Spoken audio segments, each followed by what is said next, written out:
Hello students, welcome to Rana classes. अभी हमने जो पिछली वीडियो थी हमारी, उसमें हमने पोटेंशियल डिफरेंस के बारे में पढ़ा था। आज हम इलेक्ट्रिक पोटेंशियल और पोटेंशियल डिफरेंस के बीच में क्या अंतर होता है उसके बारे में पढ़ेंगे।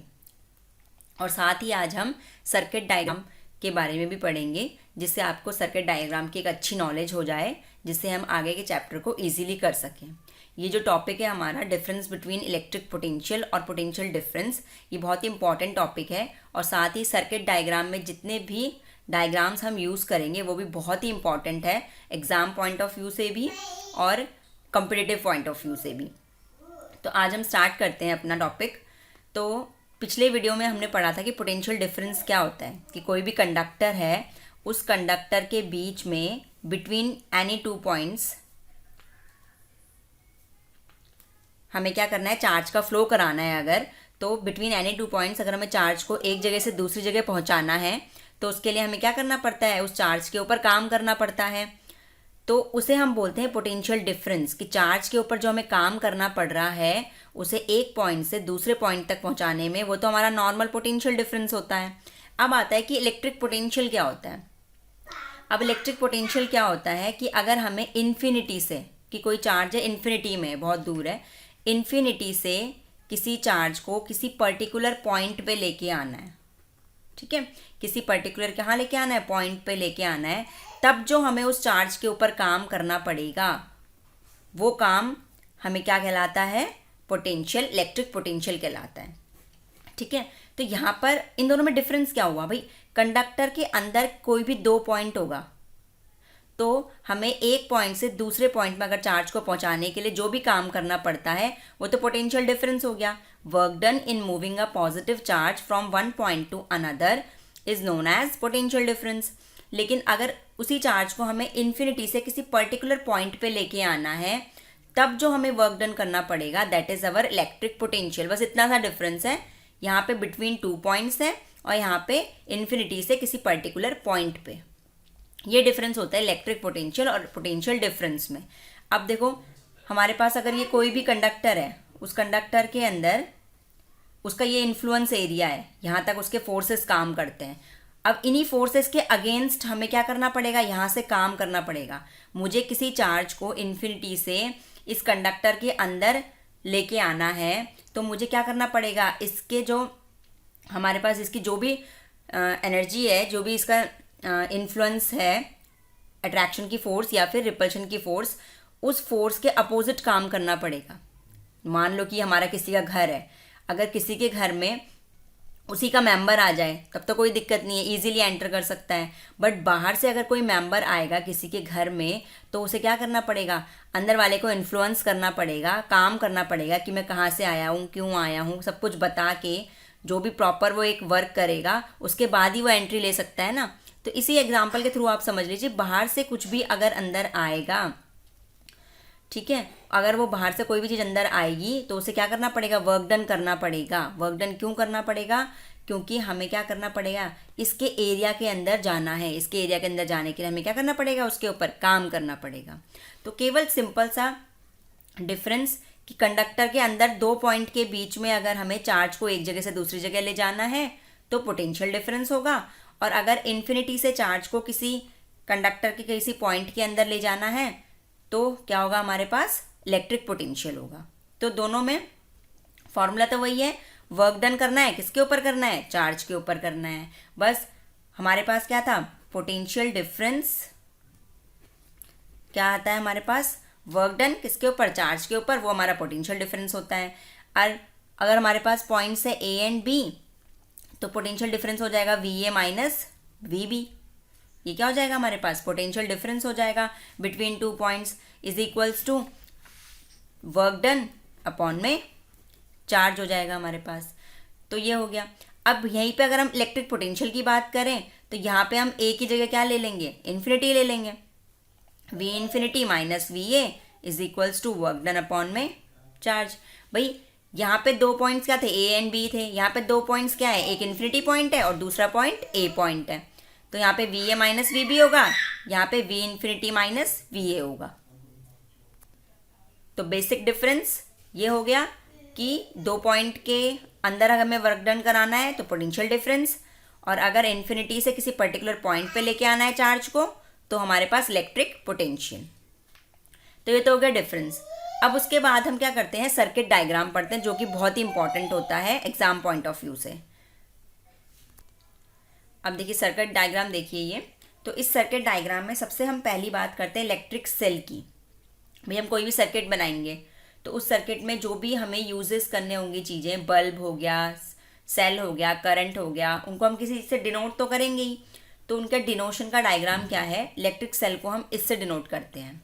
हर एक चीज़ का, चाहे वो कुछ भी हो, बैटरी हो, सेल हो, कुछ भी हो, उसका एक पॉजिटिव टर्मिनल होता है। कोई भी इलेक्ट्रिकल अप्लायंसेज होते हैं उनका हमेशा एक पॉजिटिव टर्मिनल होता है और एक नेगेटिव टर्मिनल होता है। तो इलेक्ट्रिक सेल जो है वो इससे डिनोट करते हैं हम। ये हमारे पास क्या है, उसका डायग्राम है। अब जब बहुत सारे सेल इकट्ठे कर लिए जाएं तो क्या बन जाती है, वो बैटरी बन जाती है। ठीक है, जब बहुत सारे सेल इकट्ठे कर लिए जाएं, यहाँ पे 3 सेल हो गए या 4 सेल, 5 सेल, जब क्या कर लिए जाएं, बहुत सारे सेल इकट्ठे कर लिए जाएं तो क्या बन जाती है, बैटरी। तो बैटरी कह सकते हैं उसको, या फिर कॉम्बिनेशन ऑफ सेल हम कह सकते हैं। तो उसका डायग्राम ये हो गया। अब उसके बाद आता है की। अब की क्या काम करती है, हमारा की से ही हम क्या करते हैं, स्विच को ऑन करते हैं या फिर ऑफ करते हैं। तो प्लग की है हमारी, या फिर उसे हम क्या कह सकते हैं, स्विच कह सकते हैं। अगर वो ओपन है, ओपन मीन्स अभी करंट फ्लो नहीं कर रहा है उसके अंदर से। ओपन का मतलब यहाँ पे ये मत सोचिएगा कि हम स्विच को ऑन करते हैं उसका मतलब ओपन है, यहाँ पे जस्ट उल्टा होता है। ओपन का मतलब है कि यहाँ पे तो कुछ नहीं दिख रहा है, इसके अंदर ब्रैकेट के अंदर कुछ नहीं है, ये ओपन है, अभी बिल्कुल खाली है। खाली इन द सेंस अभी करंट फ्लो नहीं हो रही है, करंट वहाँ से जा नहीं रही है। तो स्विच ओपन का मतलब हम सर्किट में से अभी करंट फ्लो नहीं करा रहे हैं। ठीक है, उसके बाद स्विच क्लोज का मतलब, ये क्लोज आ गया, पॉइंट आ गया यहाँ पे। स्विच क्लोज का मतलब है कि सर्किट में से करंट को हम फ्लो करा रहे हैं। ठीक है, अब आता है वायर जॉइंट। अगर हम 2 वायर को जॉइन कर दें, ठीक है, हमने क्या कर दिया है, 2 अप्लायंसेज हैं उनकी वायर्स को क्या कर दिया, जॉइन कर दिया है, जिससे उन अप्लायंसेज के बीच में, मान ले 2 अप्लायंसेज हैं, इनकी वायर्स को हमने क्या कर दिया, जॉइन कर दिया है। ठीक है, क्यों जॉइन कर दिया, जिससे ये 2 अप्लायंसेज हैं इनके बीच में क्या हो, करंट फ्लो हो सके। तो ये वायर जॉइंट कहलाता है, जब हम उनके क्या करते हैं, अप्लायंसेज के वायर्स को क्या कर लेते हैं, जॉइन कर लेते हैं, तो इसे क्या बोलते हैं, वायर जॉइंट। इसका डिनोशन ये है। अब फिर आता है उसके बाद वायर क्रॉसिंग विदाउट जॉइनिंग। मान लो कि 2 वायर क्रॉस हो रही हैं आपस में, लेकिन वो जॉइन नहीं की हैं। ठीक है, मतलब उनका आपस में एक दूसरे से कोई कनेक्शन नहीं है, बट वो क्या हो रही है, उनकी वायर एक दूसरे को क्रॉस कर रही हैं जस्ट। ठीक है, तो उसका डिनोशन ये है, जस्ट वो आपस में एक दूसरे को क्रॉस कर रही हैं, लेकिन वो आपस में हमने क्या नहीं किए हैं, जॉइन नहीं किए हैं उन वायर्स को।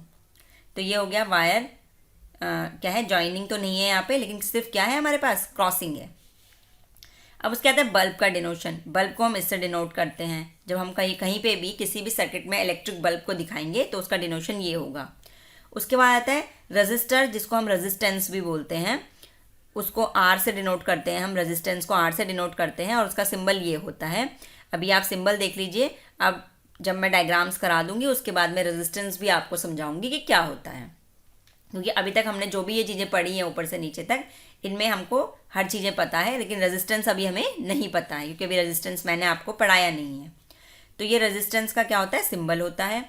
उसके बाद वेरिएबल रेजिस्टेंस और रियोस्टैट। ठीक है, मोस्टली इसको रियोस्टैट के नाम से जाना जाता है।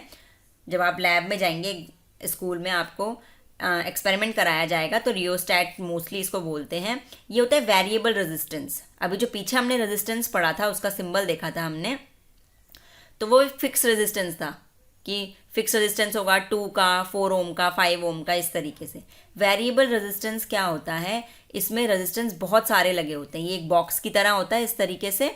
ठीक है, और इस तरीके से बने होते हैं, इसमें बहुत सारे होल्स बने होते हैं। उन होल्स के हमें अंदर क्या डालनी होती है, की डालनी होती है। ठीक है, की डालते हैं, और तो बहुत सारे इसमें क्या होते हैं, रेजिस्टेंस होते हैं। जिसके अंदर की डालेंगे, 2 वाले के अंदर की डालेंगे तो 2 ओम का रेजिस्टेंस बन जाएगा, 5 वाले के अंदर की डालेंगे तो 5 ओम का रेजिस्टेंस बन जाएगा। मतलब हम रेजिस्टेंस को क्या करा सकते हैं, इसमें वेरी करा सकते हैं। कोई भी रेजिस्टेंस कभी भी डाल सकते हैं, तो इसमें चेंज करा सकते हैं रेजिस्टेंस को, इसलिए हमने इसको नाम दिया वेरिएबल रेजिस्टेंस। पीछे वाली में एक ही रेजिस्टेंस होती है, जो सिंपल रेजिस्टेंस होता है उसमें रेजिस्टेंस फिक्स होती है, या तो 2 ओम की या 5 ओम की, मतलब इस तरीके से। लेकिन यहाँ पर हम चेंज करा सकते हैं। अब आता है एमीटर। मैंने आपको फर्स्ट वीडियो में जब पढ़ाया था तो करंट पढ़ाया था, तो उसमें बताया था कि एमीटर क्या होता है, एक ऐसा डिवाइस जो करंट को मेज़र करता है। ठीक है, उसका सिंबल ए से डिनोट करते हैं हम, सिंबल ये होता है उसका, पॉजिटिव और नेगेटिव टर्मिनल होते हैं। अब आता है वोल्ट मीटर।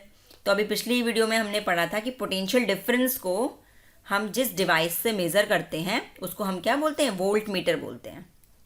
ठीक है, तो उसका सिंबल ये होता है।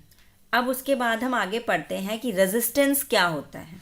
ठीक है, तो ये तो सारे हमारे पास क्या आ गए, 11 हमने सिंबल्स पढ़े जिनका यूज़ हम डायग्राम बनाने में करेंगे आगे। अगर आपको ये वीडियो अच्छी लग रही है तो वीडियो को शेयर ज़रूर कीजिएगा और लाइक कीजिएगा और कमेंट बॉक्स में बताइएगा कि वीडियो आपको कैसी लगी, और चैनल को सब्सक्राइब करिएगा, बेल आइकन दबाइएगा, जिससे मैं जब भी वीडियोस डालूँ तो उसका अपडेट आपको टाइम टू टाइम मिलता रहे। अब देखिए आगे रेजिस्टेंस क्या होती है।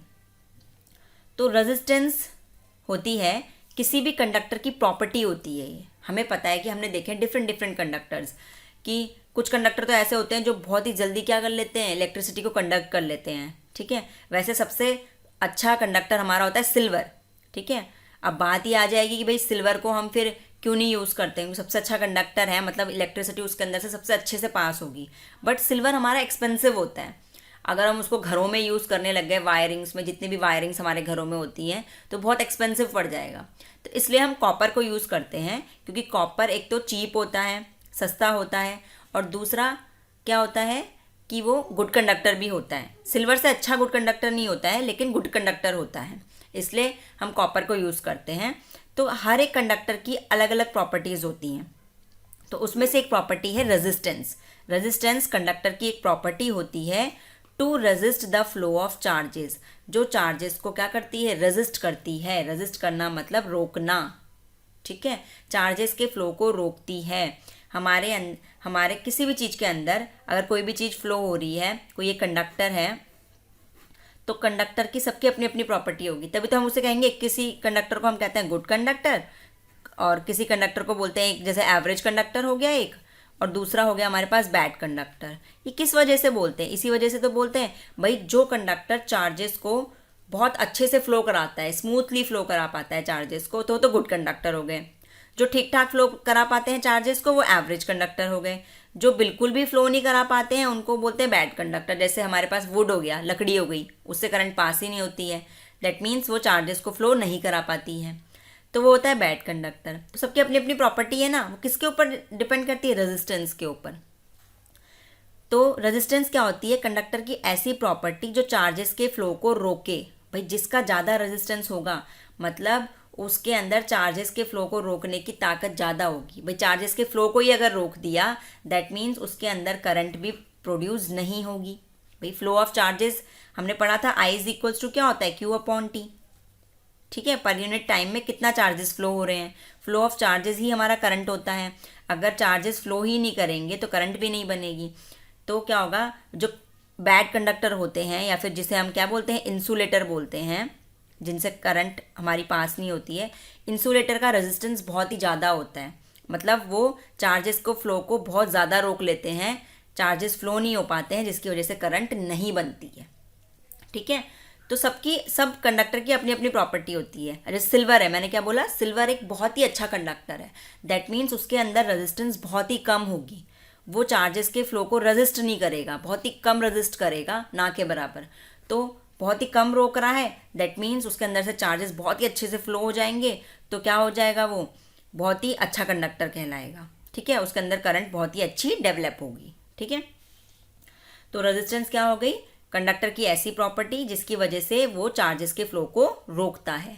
जिसका रेजिस्टेंस ज़्यादा, मतलब तो इसका मतलब क्या हो गया, जिसका रेजिस्टेंस हमारे पास क्या हो गया, ज़्यादा हो गया, वो ज़्यादा चार्जेस को रोकेगा और करंट उसमें क्या हो जाएगी, कम हो जाएगी। ठीक है, रेजिस्टेंस अगर हमारे पास मोर होगा तो करंट कैसी हो जाएगी, लेस हो जाएगी, क्योंकि ज़्यादा रेजिस्टेंस तो ज़्यादा चार्जेस को रोकेगा, चार्जेस को रोकेगा तो करंट कम बनेगी। अगर रेजिस्टेंस हमारे पास लेस होगा, ठीक है, रेजिस्टेंस अगर हमारे पास कम होगा, दैट मीन्स चार्जेस का फ्लो कम रुक रहा है, और कम रुकेगा चार्जेस का फ्लो तो चार्जेस इजीली फ्लो होंगे, इजीली फ्लो होंगे तो करंट हमारे पास क्या आ जाएगी, ज़्यादा आ जाएगी। ठीक है, तो ये हो गया। अब एक आता है कि रेजिस्टेंस को हम आर से डिनोट करते हैं। ठीक है, ये इससे हम क्या करते हैं, रेजिस्टेंस को डिनोट करते हैं आर से। अब उसके बाद आता है हमारा, इसकी यूनिट क्या होती है, एसआई यूनिट। ठीक है, SI unit of resistance. Resistance की हमें क्या देनी है, एसआई यूनिट देनी है। एसआई यूनिट का मतलब क्या है कि इसकी स्टैंडर्ड यूनिट क्या होती है रेजिस्टेंस की, वो होती है ओम। बिल्कुल याद रखिएगा, एग्जाम में यूनिट से रिलेटेड कई बार 1 नंबर का क्वेश्चन आता है। जैसे हमने पढ़ा था, करंट की यूनिट जो हमारी होती है वो क्या होती है, एम्पियर। ठीक है, ऐसे ही हमारे पास पोटेंशियल डिफरेंस जो था उसकी यूनिट क्या होती है, वोल्ट। ये सब एसआई यूनिट बता रही हूँ मैं आपको। और रेजिस्टेंस जो होती है, रेजिस्टेंस की एसआई यूनिट अभी हमने पढ़ी, क्या होती है, ओम होती है। इसको ए से डिनोट करते हैं, इसको वी से डिनोट करते हैं, और इसको ये साइन होता है डिनोट करने का। ठीक है, ये हमारा साइन होता है डिनोट करने का, किसको, ओम को डिनोट करने का। ठीक है, तो रेजिस्टेंस की जो एसआई यूनिट हो गई वो क्या हो गई हमारे पास, ओम हो गई। तो हमने रेजिस्टेंस के बारे में पढ़ लिया है। नेक्स्ट वीडियो में हम क्या करेंगे, अभी जैसे मैंने आपको बताया, रेजिस्टेंस ज़्यादा तो करंट कम, रेजिस्टेंस कम तो करंट ज़्यादा। इसी से रिलेटेड हम एक लॉ पढ़ेंगे जिसको हम क्या बोलते हैं, ओम्स लॉ बोलते हैं, जो कि बहुत ही ज़्यादा इंपॉर्टेंट है एग्जाम पॉइंट ऑफ व्यू से। तो नेक्स्ट वीडियो आप बिल्कुल भी मत छोड़ना, नेक्स्ट वीडियो को आप देखना। मैं आपको उसमें ओम्स लॉ पढ़ाऊँगी डिटेल में अच्छे से, और साथ ही उसका हम ग्राफ भी सीखेंगे कि ओम्स लॉ को ग्राफ में कैसे हम शो करते हैं। तो अगर आपको ये वीडियो मेरी पसंद आ रही है तो इस वीडियो को ज़्यादा से ज़्यादा बच्चों के साथ शेयर कीजिए। Thank you.